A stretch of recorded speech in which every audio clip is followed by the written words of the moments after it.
Chapter number 2 biological classification. Classification हमने chapter number 1 में पढ़ा था। Grouping of the things into convenient categories. अपनी सुविधा के अनुसार, अपनी कन्वीनियंस के अकॉर्डिंग जब हम चीज़ों के ग्रुप बना लेते हैं तो अब हम उन्हें क्लासीफाई कर लेते हैं। बायोलॉजिकल क्लासिफिकेशन का मतलब है लिविंग थिंग्स को क्लासीफाई करना। जब हम लिविंग थिंग्स को, इनमें प्लांट्स, एनिमल्स, बैक्टीरिया, फंजाई सब आते हैं, जब आप इन चीज़ों की क्लासिफिकेशन स्टडी कर रहे हैं then we are studying that biological classification.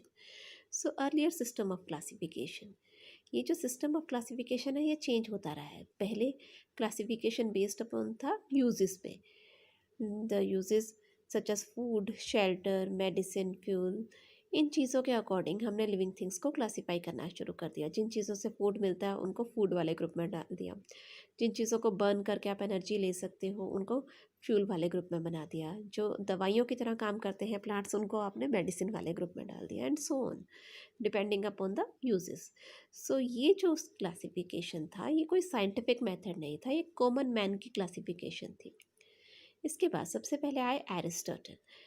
इन्हें कहा जाता है फादर ऑफ बायोलॉजी, और इन्होंने पहला साइंटिफिक अटेम्प्ट किया to classify the living things, क्योंकि हमारे पास 1.7 टू 1.8 मिलियन स्पीशीज हैं प्रेजेंट ऑन अर्थ।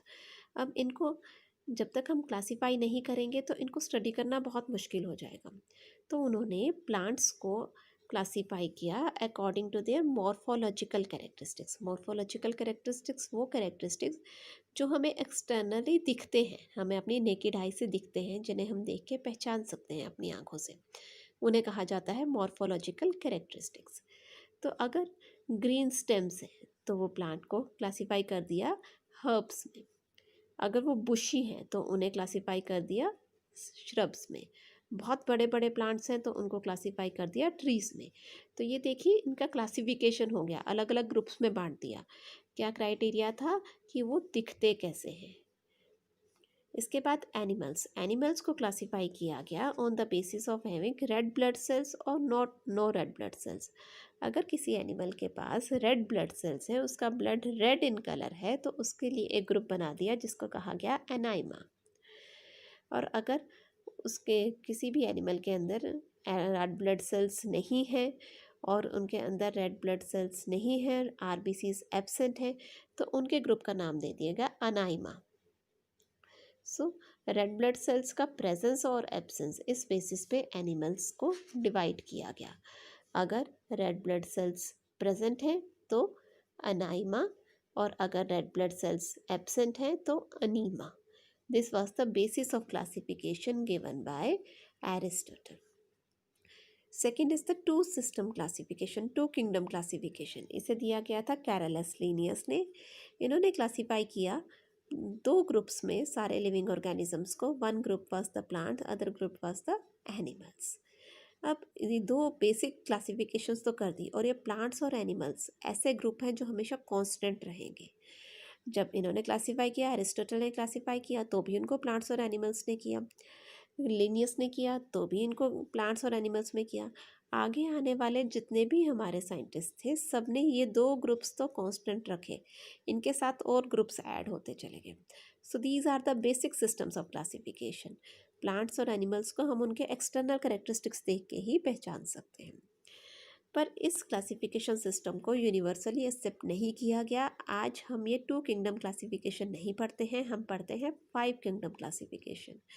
तो ये जो क्लासिफिकेशन सिस्टम था इसके फेल होने के रीजंस क्या थे, क्यों इस सिस्टम को एक्सेप्ट नहीं किया गया? क्योंकि इस सिस्टम में यूनिसेलुलर और मल्टी सेलुलर ऑर्गेनिजम्स को साथ में ही प्लेस कर दिया गया। कोई डिस्टिंग्विशन नहीं था between the prokaryotes as well as the eukaryotes.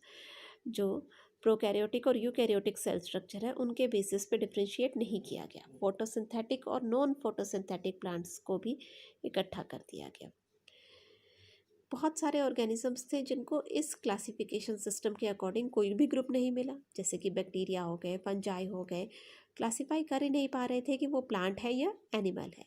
और दूसरे करेक्टरिस्टिक्स जैसे कि बैक्टीरिया है, फंजाई है, इनके फोटोसिंथेटिक, नॉन फोटोसिंथेटिक मोड, इनकी सेल वॉल किस चीज़ से बनी होती है, इनके मोड ऑफ न्यूट्रिशन क्या है, ऐसे करेक्टरिस्टिक्स को स्टडी ही नहीं किया गया टू किंगडम क्लासिफिकेशन के अंदर।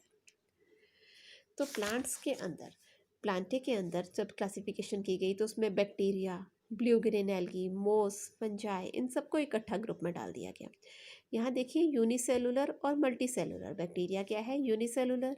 ये सब क्या है? Multi cellular. इनको इकट्ठा एक ही ग्रुप में प्लांटे में इकट्ठा रखा गया। बैक्टीरिया इज प्रोकैरियोटिक, एल्गी, मोस, फंजाई दीज आर यूकैरियोटिक। इन दोनों का ग्रुप इकट्ठा बना के इनको भी प्लांटे में रख दिया गया। So these are the different categories, these are different characteristics. इनको अलग अलग रखना बहुत ज़रूरी है, तभी हम इनका फर्दर डिटेल्ड स्टडी कर पाएंगे। ऐसा नहीं किया गया। प्रोकैरियोट्स और यूकैरियोट्स को आपने कंबाइन कर दिया, यूनिसेलुलर और मल्टी सेलुलर को कंबाइन कर दिया। इसीलिए ये टू किंगडम क्लासिफिकेशन फेल हो गई और इसको यूनिवर्सली एक्सेप्ट नहीं किया गया। इसके बाद बहुत सारे साइंटिस्ट्स आए जिन्होंने क्लासिफिकेशन सिस्टम दिया, पर बुक में डायरेक्टली मेंशन है R.H. Whittaker 5 kingdom classification. ये किंगडम क्लासिफिकेशन दिया गया था इन 1969। इन्होंने सारे लिविंग ऑर्गेनिजम्स को डिवाइड किया इनटू 5 किंगडम्स। वो किंगडम्स थे मोनेरा, प्रोटिस्टा, फंजाई, प्लांटे और एनिमेलिया। यही क्लासिफिकेशन सिस्टम हम आज भी अपनी बुक में डिटेल्ड में स्टडी में पढ़ेंगे। अब देखिए मोनेरा में सारे के सारे बैक्टीरिया को ऐड कर दिया गया, एक अलग से ग्रुप बना दिया गया उनका मोनेरा। मोनेरा में सारे बैक्टीरिया की स्टडी की जाती है। बैक्टीरिया क्या होते हैं? यूनिसेलुलर होते हैं, प्रोकैरियोटिक होते हैं। प्रोकैरियोटिक आपने 9th क्लास में पढ़े होंगे। Pro means primitive, karyon means karyotic means nucleus. जिनका न्यूक्लियस बहुत ही प्रिमिटिव टाइप का है, उनके अंदर सेल ऑर्गेनल्स बहुत ही कम होती हैं, ओनली राइबोसोम्स आर प्रेजेंट। और उनके न्यूक्लियस को क्या कहा जाता है? न्यूक्लियोइड। जैसे ये बैक्टीरिया, बैक्टीरिया के अंदर genetic material is directly present inside the cytoplasm. इस जेनेटिक मटेरियल के बाहर कोई भी वॉल नहीं है, कोई भी मेम्ब्रेन नहीं है, तो ऐसे जेनेटिक मटेरियल को कहा जाता है न्यूक्लियोइड। ऐसे सेल को क्या कहा जाता है? प्रोकैरियोटिक। प्रोकैरियोटिक सेल ऐसा सेल जिसके पास न्यूक्लियर मेम्ब्रेन इज एब्सेंट। तो सभी प्रोकैरियोट्स को विच आर यूनिसेलुलर, उनके लिए एक सेपरेट ग्रुप बना दिया गया which is known as the monera. Second group की बात करते हैं, प्रोटिस्टा। प्रोटिस्टा में भी सारे यूनिसेलुलर ऑर्गेनिजम्स डाले गए, पर ये यूनिसेलुलर ऑर्गेनिजम्स कैसे थे? यूकैरियोटिक। 5 किंगडम क्लासिफिकेशन में सिर्फ एक ही किंगडम ऐसा है जिसके अंदर प्रोकैरियोट्स हैं, बाकी सबके अंदर यूकैरियोट्स हैं। तो Protista are unicellular eukaryotic organisms. इन सभी किंगडम्स को हम डिटेल में स्टडी करेंगे। अभी हम जनरल कैरेक्टरिस्टिक्स पढ़ रहे हैं कि ये और इसमें, इन सब में क्या बेसिक डिफरेंस था।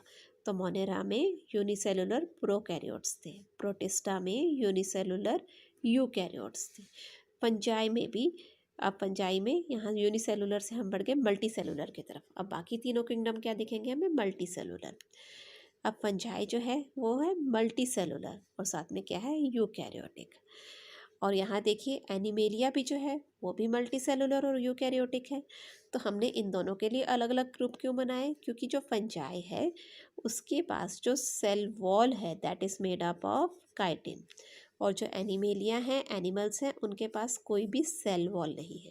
तो इस बेसिस पे हमने इन दोनों के ग्रुप्स अलग कर दिए। और दूसरा क्या है? फंजाई का जो मोड ऑफ न्यूट्रिशन है वो भी हेट्रोट्रॉफिक है, एनिमल्स का मोड ऑफ न्यूट्रिशन भी हेट्रोट्रॉफिक है। पर फंजाई का जो मोड ऑफ न्यूट्रिशन है under heterotrophic mode of nutrition वो पैरासिटिक या सेप्रोफिटिक हो सकता है, जबकि एनिमल्स का mode of nutrition heterotrophic nutrition के अंदर होलोजोइक मोड ऑफ न्यूट्रिशन होता है। जी हमने 10th क्लास में स्टडी किए थे सारे modes of nutrition. We animals are capable of taking in the solid food, तो उनका मोड ऑफ न्यूट्रिशन क्या है? होलोजोइक। जबकि फंजाई सॉल्यूशन फॉर्म में फूड को अपटेक करता है, इसीलिए इन दोनों ग्रुप्स को डिफरेंट किया गया। और ये जो प्लांटे वाला ग्रुप है ये भी मल्टी सेलुलर था, ये भी यूकैरियोटिक था, पर इसमें डिस्टिंग्विशिंग फीचर क्या थे कि इसके पास भी सेल वॉल थी, इसके पास भी सेल वॉल थी। तो हम इन दोनों को कंबाइन कर सकते थे, पर इन दोनों को अलग अलग करने के दो फीचर्स हैं। पहला तो है सेल वॉल। फंजाई की cell wall that is made up of chitin, plantae की cell wall that is made up of cellulose. और दूसरा फंजाई का मोड ऑफ न्यूट्रिशन है हेट्रोट्रॉफिक, जबकि प्लांट्स का मोड ऑफ न्यूट्रिशन है that is autotrophic. That is why different kingdoms were made to study the different organisms in a proper manner.